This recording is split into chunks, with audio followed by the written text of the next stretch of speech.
Business DNA eller mission statement. Nogle kalder det også value proposition. Der er mange navne for det at sætte ord på, hvad man laver på en simpel måde, noget kortfattet. Og det er enormt vigtigt, at vi har styr på, hvad er det virksomhedens kerneidentitet er.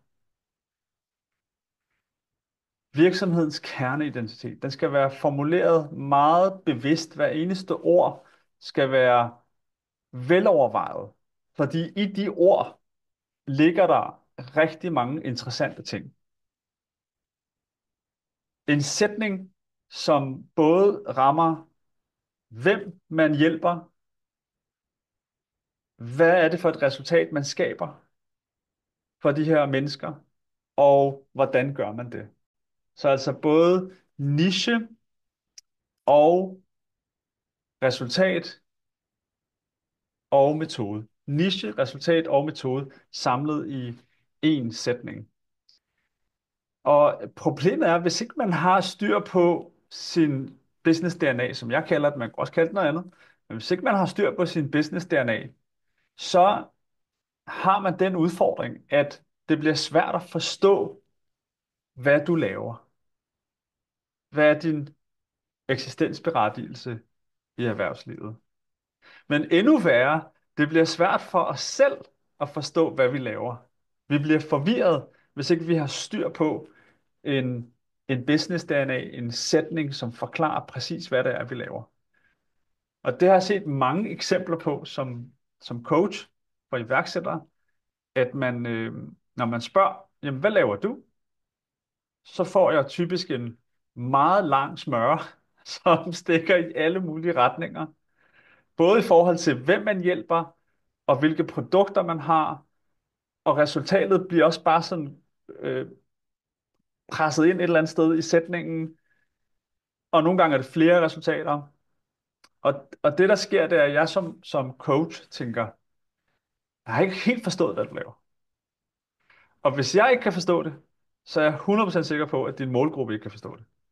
Fordi din niche eller målgruppe, de kommer ikke, de har ikke mulighed for at stille spørgsmål på samme måde. De møder dig sikkert på sociale medier eller på nogle andre platforme, så de forstår slet ikke.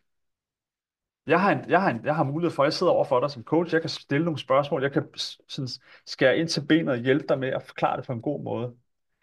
Så det rammer både vores mulighed for at ramme effektivt og være relevant derude og tiltrække de rigtige mennesker.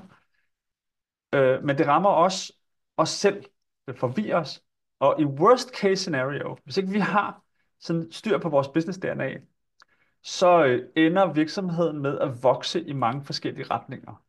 Og så har vi alle mulige vækster her og der, men der er ikke rigtig noget af det, der bryder igennem. Det hele bliver bare sådan små forskellige initiativer, som man forsøger sig med. Så den her sætning, den kan altså hjælpe en med at få laserfokus og blive tydelig i sin kommunikation, både indad til og udad til. Og selvfølgelig kan man file lidt i den og ændre lidt i den, som tiden går, men det er rigtig fedt at have sådan en sætning, man bare kan læne sig op af. Og business DNA'en, den her sætning, den skærer bare ind. Den skærer ind til benet af, hvad er det virksomheden laver, og hvem er det, den laver det for, og hvordan gør den det.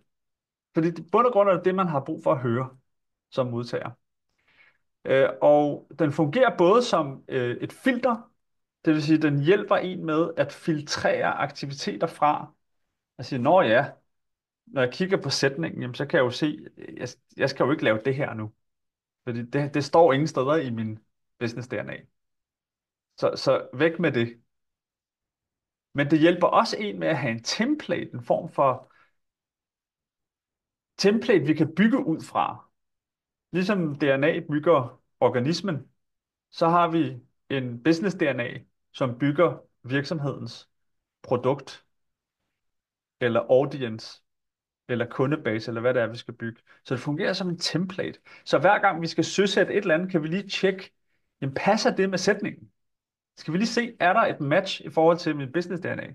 Hvis ikke det er det, så burde vi faktisk droppe det, eller lave det lidt om, så det passer til business DNA'en. Det kan være et stykke content, man laver, så tester man det lige op imod sin business DNA. Det kan også være en ny idé, man har fået, eller en ny idé. Jeg skal holde en workshop, eller jeg skal gøre dit, jeg skal gøre det.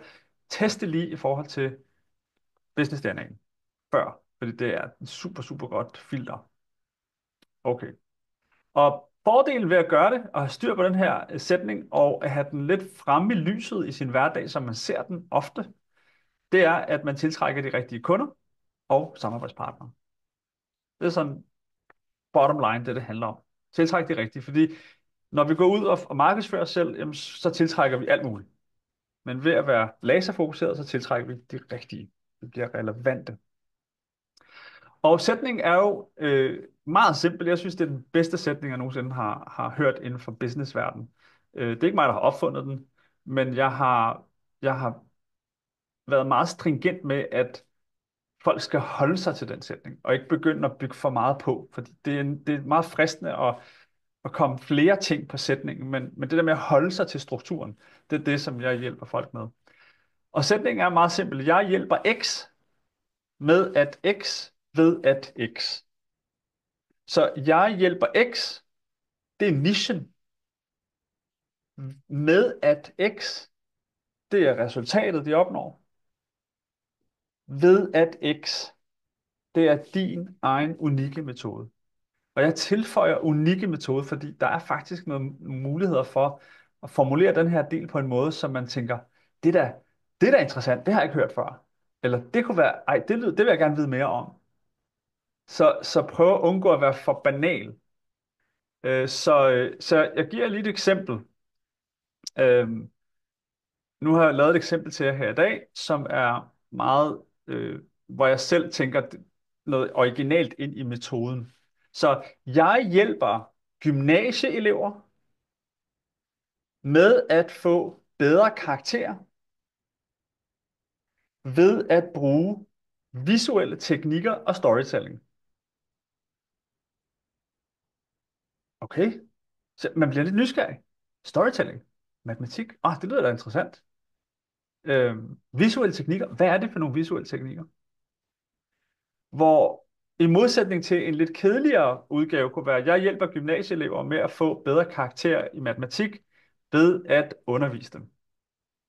Altså der er ikke nogen spørgsmålstegn. Det var sådan, okay, det er undervisning. Yes, det er så, jeg køber bare noget undervisning. Men vi hjælper os selv ved at bruge lidt ekstra energi på at være kreativ omkring metoden. En unik metode, min metode. Jeg har en til, som forhåbentlig fører pointen hjem.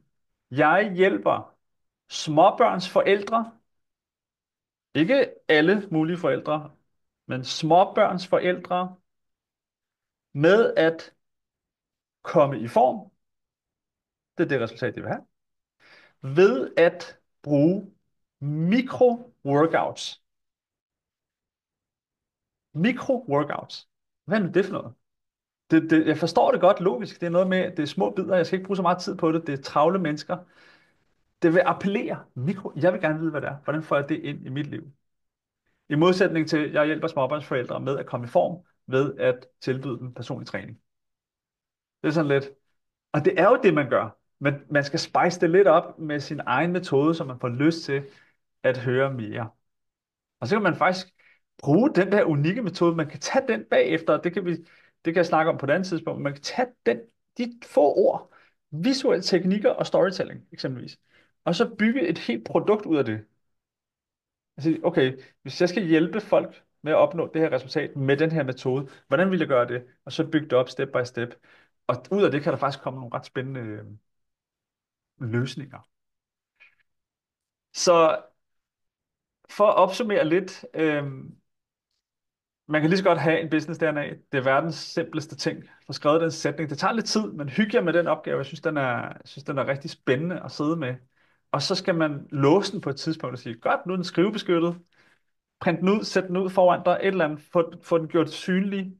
Få den skrevet ind i dit morgenskriv, eventuelt, så man skriver den hver dag, så man husker den og bruger den som filter og template for at tiltrække de rigtige kunder, tiltrække de rigtige samarbejdspartnere, blive skarpere, have laserfokus. Og et godt råd, det er, at når I har skrevet den her, så test den på folk. Fordi når jeg har hjulpet folk med at skrive sådan en sætning, så oplever jeg ofte, øh, at den er stadigvæk ikke, altså de tror, den er der, men den er der ikke helt. Så test den på folk. Og testen er, kan de gentage den? Kan de gentage den? For hvis ikke de kan det, så er den alt for lang. Så få skrevet teksten, få skrevet den her sætning, test den på folk, og sørg for at bruge den i hverdagen.